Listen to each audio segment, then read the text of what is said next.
Hi everyone, my name is Jack, and today we're going to take a look at another horrible case with you. Kelley Clayton had everything going for her. First of all, she was quite smart and bright since high school. She was a role model for other students, active in school, excelled in tests, and passed exams just as well. At the same time, outwardly, she never looked like a girl who spent days and nights sitting over textbooks, cramming lessons, and writing out something from additional literature. No. On the contrary, her looks were considered model-like, and if her grades had left much to be desired, she could have built a modeling career. She could have, but she didn't. After high school, she went to teacher training university to become a chemistry teacher, the insane pride of her parents, but only for the first few years of university. It is not known what turning point happened to her then, but one day, Kelley took her documents from the institution and, calling her parents, said that she no longer wanted to study, that she was too young to spend the rest of her life checking notebooks and raising ungrateful children. If she wants to, she will definitely return to her educational endeavors. In the meantime, she wants to travel and live life to her heart's content. Not the best idea, according to her parents, who were so upset that they didn't communicate with their daughter for 6 months. But perhaps if it wasn't for this desperate act, Kelley would never have met Tom Clayton. They met at a party of mutual friends, and the young man really liked the girl. Firstly, he, from the first minutes of acquaintance, began to court Kelley and show signs of attention. And secondly, Tom had a beautiful appearance and athletic physique. And all because the guy was a hockey star. For 4 consecutive seasons, he played for the semi-professional team Jackals, and in it, he was considered a strongman, a player who is able to break the opponent's ribs only if he did not approach the gate. But only a sports career, and especially built on strength and aggression, will someday fail, and Tom had to put the stick in the far corner and enjoy hockey only from the stands or from the couch, watching his favorite team on the TV screen. The couple had to move on with their lives, and first they returned to New York, where they got married, then moved to North Carolina, and then moved to the tiny town of Cato, numbering only a few thousand people. There, Tom franchised a company to rebuild houses after fires or disasters, and worked in a related profession for a friend's company. As for Kelley, after dropping out of university, she worked as a waitress, only changing places, and now she had 2 children. However, Tom was earning well enough, and Kelley could quit her job at any time and take care of her beautiful daughters, but she still believed that extra money would never be superfluous. Besides, she could use it to buy toys for her children and spoil them in every possible way. On September 28, 2015, Tom, as usual, went to play poker with his friends the Millers. He never took his wife to such events. Playing for money implied certain skills and experience in the game. Besides, someone had to stay at home with the children, and a family trip would have turned such gatherings into a noisy buffoonery and would not have brought any pleasure from gambling.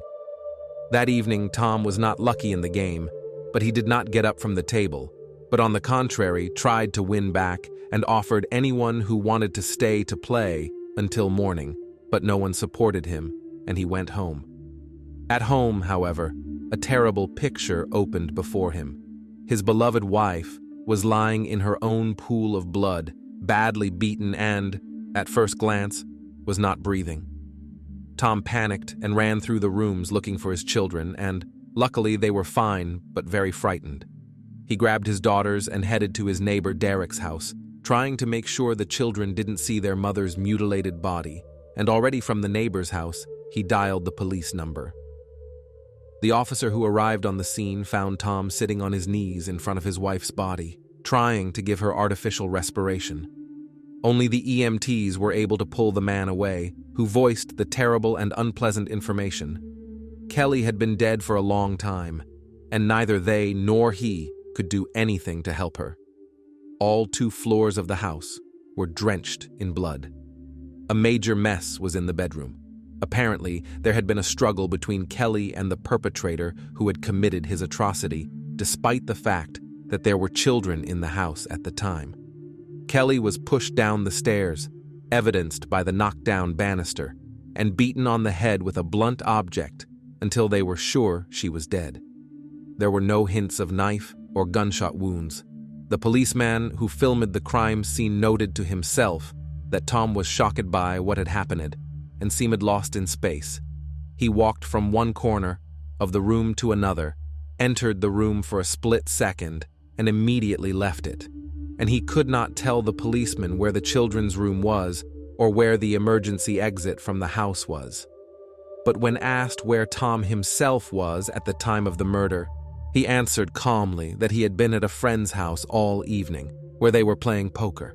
Then the policeman, who did not get any clear information from Tom, went to the neighbors to ask some questions of the children. Tom's eldest daughter, Charlie, referred to the perpetrator as a robber.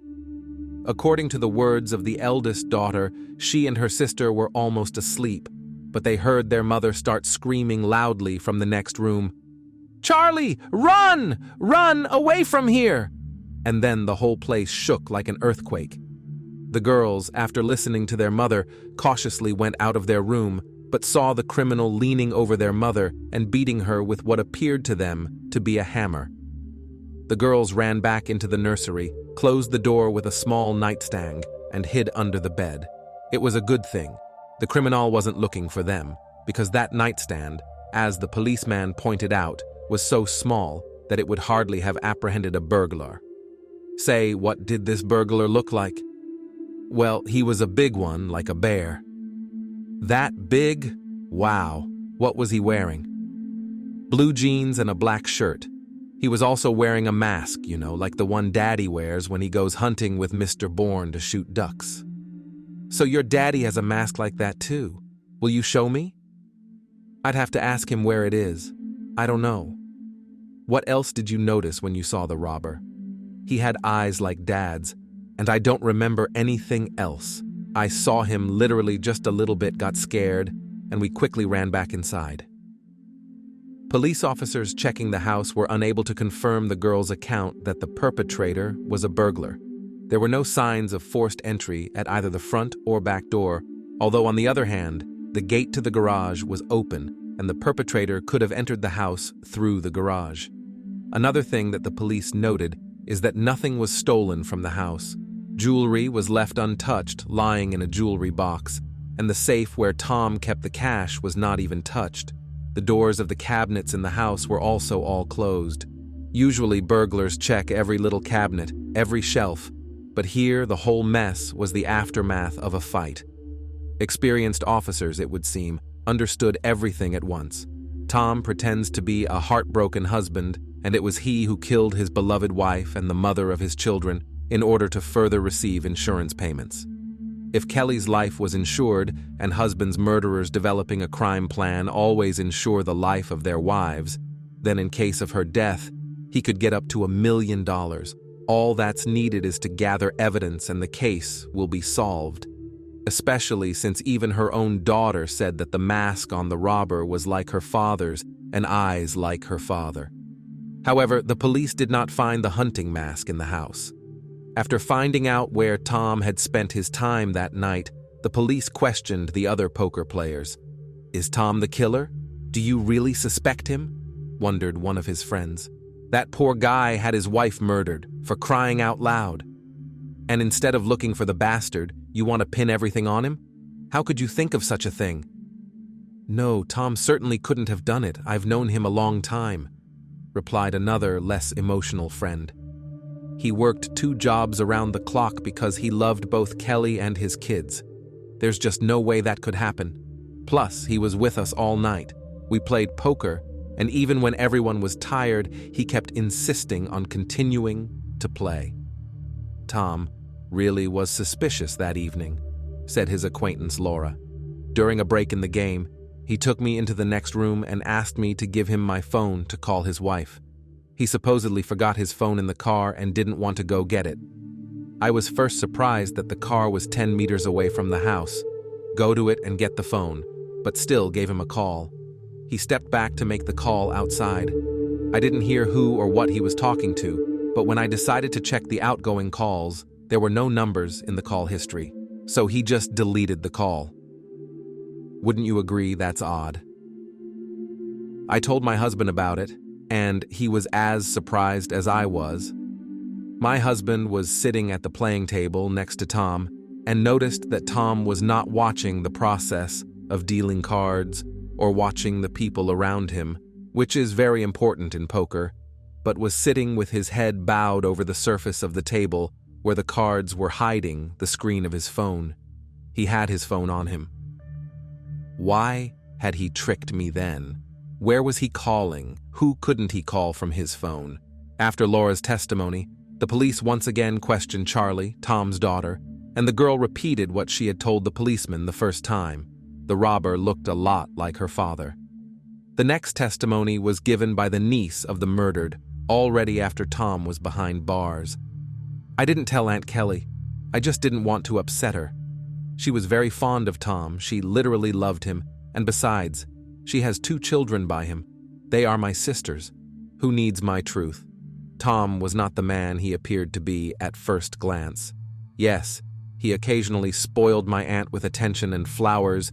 He could easily babysit, which other fathers rarely do. But that was all at home. And at work, he was a completely different person. Aunt Kelly decided to help me one day and arranged for Tom to take me to work for him. She was too young to be on her own, so she understood me as well as anyone and wanted the best for me. I worked for Tom all last summer, doing correspondence registration and document management. I didn't know him well before that, so at first we had a strictly working relationship. Then he got drunk somewhere and came to the office in that state. There was no one there but me and him, and for some reason he started to tell me that his family was fictitious. He loves his daughters very much, but he doesn't care about his wife, and he hasn't had any feelings for her for a long time. He's even had a few affairs on the side during their marriage, and even considered leaving Aunt Kelly, but he didn't, simply because he was afraid that a divorce might leave him without a house and without money. Looking ahead, it is important to note that some of the interviewed female participants of that evening's poker game confirmed the words of Kelly's niece, that Tom was not such a faithful husband and had a sexual relationship with 2 women who were also playing poker that night. In addition to the information about Tom's promiscuous life, Kelly's 16-year-old niece also told about another employee of Tom's firm, Michael Beard. Michael was doing repair work on houses after the fire, and he was doing a good job. But there was one moment in those houses where Bird worked, constantly missing things, and if the first few times Tom did not believe his customers, referring to the fact that during the fire, the owners could lose something. Then, when the accusations of theft began to be repeated for the 3rd and 4th time, there was no doubt. Michael Bird not only restores the floor and walls, but also steals. Plus, in addition to stealing, there were complaints that Michael was allowing himself to come to work drunk. I was in the office when Michael's stealing came to light. Tom could yell at his employee and kick him out on the street. He was upset with his subordinate's behavior like that. He kept asking him, "How could you?" Or, "Haven't you thought about your family? Where are you going to work now?" After the incident, Tom fired Bird, but still called companies he knew and offered them to hire his former employee. Tom recommended Michael, and when all his options were exhausted, Tom took Bird in to help with the household, cutting the grass, watering the plants, doing minor repairs around the house. The detective called Michael Beard in for questioning. He said he only stole because he and his family needed the money. Tom was very good to me, defended me to the end, but I know it was my own fault. He has a very good wife. She fed me when I worked for them, even though she really shouldn't have. She also gave my children clothes that her daughters had grown out of. I am very grateful for all they have done for me. I feel so bad for Kelly. When I heard about her death, I couldn't believe my ears. I felt so bad. I even went to church and prayed for her to go to the best of all worlds. The police did not find anything strange in Michael's story and let him go, but the interrogation of his wife, Mrs. Bird, made the police doubt his words. According to his wife, Holly, Tom offered Michael some work, which he did not say, and for this work he promised to pay him $10,000. Now that was interesting. Michael was called back to the station and had a lie detector hooked up to him. All questions were failed. Bird was lying and therefore failed the test. Realizing he couldn't get away with it, he began to testify. Indeed, Tom promised Bird $10,000 if Michael, on the day when Tom will play poker, sneak into his house, kill his wife, and set a fire in his house. The plan was to strangle Kelley and then make it look like she just burned to death in an accidental fire. Plus, the family home was insured for a very large sum of money. As the police checked, it was true. Kelley's home and life were insured at the highest rate. 2 cans of gasoline were waiting for Michael in the garage through which the house was to be entered. Everything was fine here. Bird entered the house when everyone was already asleep. He quietly began to climb the stairs and reach the bedroom where Kelley was supposed to be sleeping, but the young woman was either awake or awakened by the sound of the open door, and when she saw a strange man in the doorway, she began to scream in fright. Michael was just as frightened and pounced on Kelley, trying to close his huge hands around her neck. But it wasn't that easy. Kelley began to fight back. I had no idea that a seemingly fragile Kelley had so much strength in her, says Michael. A heck of a fight ensued, which spilled over from the second-floor bedroom to the first-floor kitchen. Michael, because of the shock and panic, could not concentrate on the fight, but only waved his arms in all directions or just grabbed Kelley's clothes while Kelley, defending her life, aimed very accurately at Michael's face. And if the police had come to Bird earlier, they would have seen the marks from the beatings on him. But everything turned out as it did. After a long struggle, Michael hit Kelley's head against the wall with all his might. She fell, and for a while couldn't find the strength to get up. Michael took out a hammer and began hitting the young woman's head with it until she stopped showing signs of life. Michael, maddened by what had happened, just ran out of the house, even forgetting that Tom asked him not only to kill Kelley, but also to set the house on fire to cover up the crime.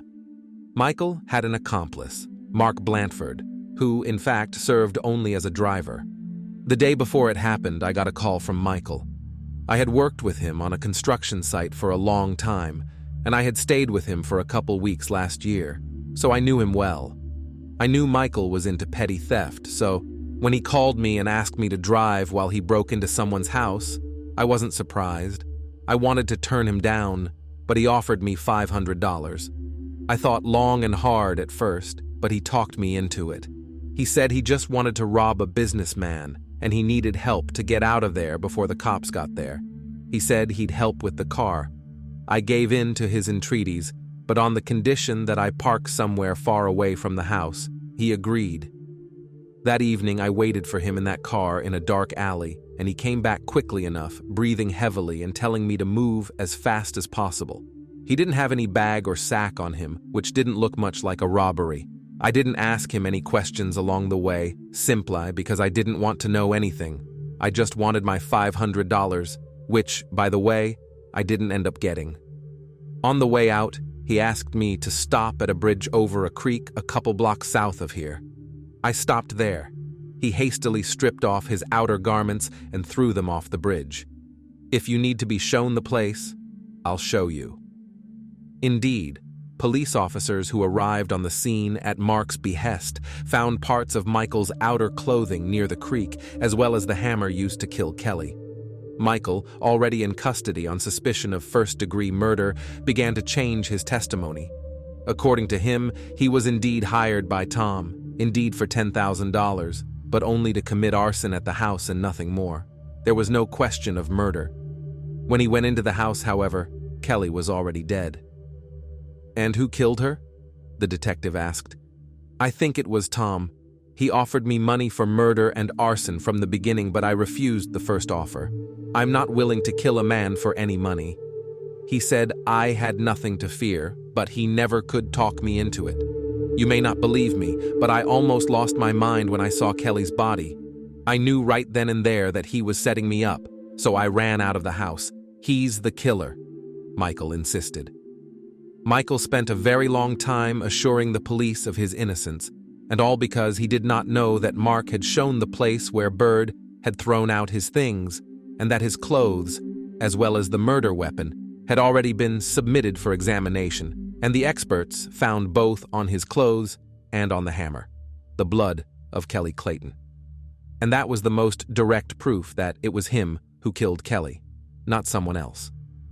In turn, Tom also did not admit that it was he who ordered the massacre of his wife from a former problem employee of his company. According to him, Michael knew that he had money, knew that he was not poor, and because Bird lost his job, as well as because of resentment associated with the dismissal, he decided to rob his house, but Kelley was at home that night, for which he paid with his life. It might have been difficult to prove Tom's guilt and his conspiracy with Michael if Laura, the woman who had been playing poker that night, had not told the police that Tom had called from her cell phone. The detective requested a transcript of her calls and expectations were confirmed. Then, on the night of September 28th, 29, Tom Clayton called Michael Beard. Michael was the first to go to trial. He continued to insist that he had been hired to set fire to the house in order to collect the insurance payout. He didn't kill Kelley, and as for the blood on his clothes, it was just because he was touching a dead and mutilated body. That's why he got dirty. He'd thrown his stuff away so no one would think he'd been at Clayton's house that night. His speech sounded convincing. The jury had been deliberating for 7 hours. In the end, they concluded that Michael Beard was guilty on all counts. He was facing life in prison. As for Tom, his lawyers were able to obtain records of conversations and correspondence between him and Michael, and none of the conversations clearly discussed their devious plan. The prosecution's requests for billing transcripts of his movements yielded no concrete results either. All the evidence was circumstantial.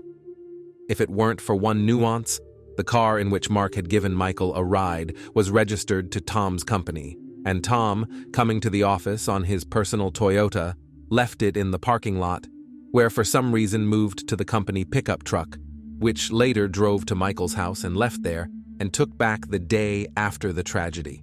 That is, in fact, he gave Michael the car on which he and Mark went to the crime. It was this fact that was testified to at the trial by the jury. The trial lasted 6 days, and the jury concluded that Tom had hired Michael to commit this horrible crime after all. Michael, in turn, filed an appeal. In his defense, he used the words of little Charlie, who said that the eyes in the slit of the mask belonged to her father. However, the court rejected the appeal because the description of the clothes matched the one found under the bridge. As a result, Tom Clayton and Michael Beard received life sentences. As for Mark, he was charged with manslaughter, for which he received 4 years in prison. Tom and Kelley's children were given custody to Kelley's sister Kim. After some time, Charlie has moved on from the tragedy. She occasionally remembers her mom, but absolutely won't talk about her father, who she will never see again. Thanks for watching, guys. Jack was with you. Subscribe to the channel. There are a lot of shocking stories ahead of you.